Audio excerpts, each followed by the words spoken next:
प्यारे दोस्तों, आप सभी का इंग्लिश में स्वागत है। आज के वीडियो में आप सीखेंगे अपने गुस्से और फ्रस्ट्रेशन को एक्सप्रेस करने के लिए बिल्कुल नए सेंटेंसेस। आइए बिना देर किए हुए शुरू करते हैं और ये रहा आज का पहला सेंटेंस। क्या ये तुम्हारी जिम्मेदारी नहीं है? Is it not your responsibility? Is it not your responsibility? नाराज़गी शो करते हुए और दूसरे को उसकी जिम्मेदारी का एहसास करवाने के लिए ऐसा कहें, तुम इतने कमीने कैसे हो सकते हो? How can you be so mean? How can you be so mean? Mean यानी कमीना, यानी जिसकी सोच घटिया किस्म की हो। फिल्मी डायलॉग्स मत बोलो। डोंट अटर फिल्मी डायलॉग्स। डोंट अटर फिल्मी डायलॉग्स। अटर यानी बोलना।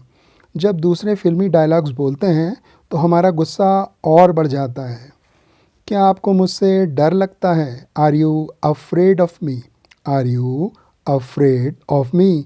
दूसरे को ताव दिलाने के लिए आप are you afraid of me कह सकते हैं। वह मेरे सब्र का अंत था। That was the end of my patience.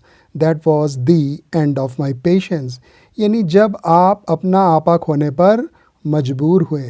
Patience यानी सब्र। मेरी बेइज्जती अपने खतरे पर करना। Insult me only at your risk. Insult me only at your risk. यानी मेरी इंसल्ट करने का खामियाजा आपको भुगतना पड़ सकता है। मुझे गाली देने के लिए मजबूर मत करो। Don't force me to abuse you. Don't force me to abuse you. यानी सही तरह से पेश आओ, नहीं तो गालियों का स्टॉक मेरे पास भी है। क्या समझते हो आप खुद को? Who do you think you are? Who do you think you are? बहुत कॉमन एक्सप्रेशन जब सामने वाला अपने आप को काफ़ी पहुंचा हुआ मानता है। अब इसे आप इंग्लिश में ज़रूर कहें। परिणाम का सामना करने के लिए तैयार रहो। Be ready to face the consequences. Be ready to face the consequences. यानी सामने वाले की गलत हरकत का नतीजा उसे अब भुगतना पड़ेगा। कॉन्सिक्वेंसेस यानी नतीजा या फिर परिणाम। इस वर्ड का यूज़ प्लूरल में होता है, नेगेटिव सेंस में। अपनी धमकी अपने पास रखो। Keep your threat to yourself. Keep your threat to yourself. यानी आपकी धमकी का मुझ पर कोई असर नहीं होने वाला है।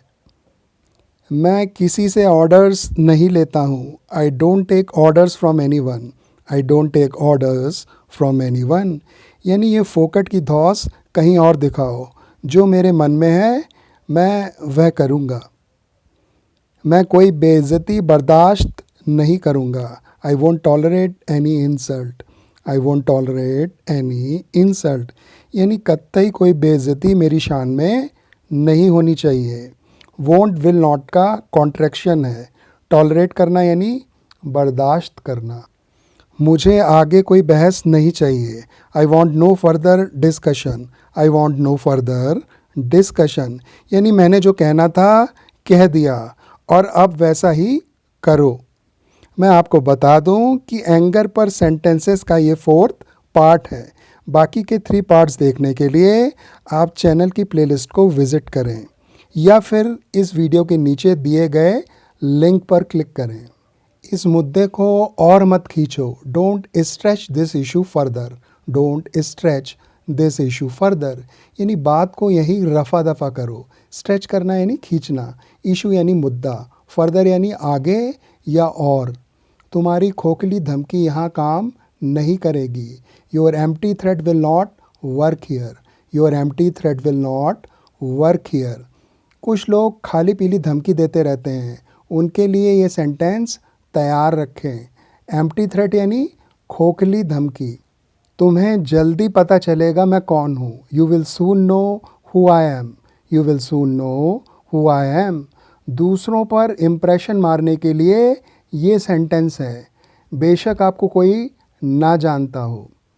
तुम्हारी धमकी से मुझे केवल हंसी आती है। Your threat only makes me loaf. Your threat only makes me loaf. दूसरों के धमकी देने पर आप ऐसा कह सकते हैं ताकि सामने वालों को उनकी झूठी धमकी का एहसास हो जाए। मेरा गुस्सा सब कुछ ख़त्म कर देगा। माई anger will destroy everything. My anger will destroy everything. हद से अधिक नाराज़ होने पर आप ऐसा कह सकते हैं। डिस्ट्रॉय करना यानी नष्ट करना या फिर विनाश करना या तबाह करना। मैं आपको आपकी सही औकात दिखाऊंगा। I will show you your right place. I will show you your right place यानी मेरे सामने आप कहीं टिकते नहीं हो और इस बात का एहसास मैं आपको करवा कर रहूँगा। मुझसे आपकी बकवास सुनने की उम्मीद मत करो। Don't expect me to hear your bullshit. Don't expect me to hear your bullshit यानी मेरे पास आपकी बेमतलब की बातों को सुनने का समय नहीं है। एक्सपेक्ट करना यानी उम्मीद करना। बुलशिट यानी बकवास। आपके घूरने से मुझे कोई फ़र्क नहीं पड़ता है। Your stare does not mean anything to me. Your stare does not mean anything to me यानी मैं आपके घूरने से डरने वाला नहीं हूँ। स्टेयर करना यानी घूरना। यहाँ पर ये नाउन की तरह यूज़ हुआ है। मुझे पता है तुम लोगों से कैसे निपटना है। I know how to handle people like you. I know how to handle people like you ये भी दूसरों को उनकी औकात दिखाने का एक अच्छा सेंटेंस है। हैंडल करना यानी निपटना। मेरी चुनौती को स्वीकार करो अगर तुम्हें डर नहीं लगता है। Accept my challenge if you are not afraid. Accept my challenge if you are not afraid दूसरों को चैलेंज करने के लिए एक अच्छा वाक्य। लेकिन इस वाक्य को तभी यूज़ करें जब आप सचमुच दबंग हों। एक्सेप्ट करना यानी स्वीकार करना। चैलेंज यानी चुनौती। क्या आप मुझे अब मेरी औकात दिखाएंगे? Will you now show me my status. Will you now show me my status यानी क्या आपकी अब इतनी हिम्मत हो गई? दूसरों को वापस चैलेंज करने के लिए एक अच्छा वाक्य। आपके अल्फाज आपको बहुत महंगे पड़ेंगे। Your words are going to cost you dear. Your words are going to cost you dear यदि कोई गलत तरीके से आपसे बात करे तो उसे डराने के लिए आप ऐसा कह सकते हैं। कॉस्ट समवन डियर का अर्थ होता है महंगा पड़ना। वर्ड्स यानी अल्फाज या फिर शब्द। धरती पर कोई ताकत तुम्हें मुझसे नहीं बचा सकती है। No power on earth can save you from me. No power on earth can save you from me बहुत अधिक गुस्सा आने पर ऐसा कहें लेकिन ये बात अपने आप को देखते हुए ज़रूर कहें। अगली बार आपसे बात करने से पहले मैं आपको चांटा मारूंगा। Next time I will slap you first before talking to you. Next time I will slap you first before talking to you यानी अगली बार यदि आपने मुझसे किसी तरह की बदतमीज़ी की तो पहले आप थप्पड़ खाओगे, बाकी बातें बाद में होंगी। स्लैप करना यानी चांटा या थप्पड़ मारना। मुझसे पंगा लेने से पहले आपको 100 बार ज़रूर सोचना चाहिए। You must think 100 times before मैसिंग with me.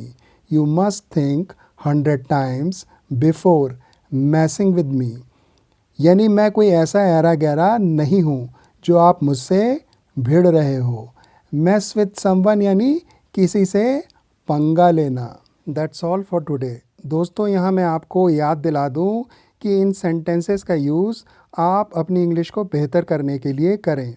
आप अपनी इम्प्रूव्ड इंग्लिश से जहाँ संभव हो धाक ज़रूर जमाएं।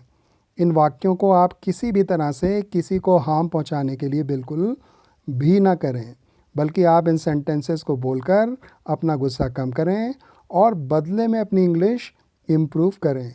इस नेक विचार के साथ आपसे जल्द ही मुलाकात होगी एक नए वीडियो में कुछ नए सब्जेक्ट के साथ। Until then, bye friends.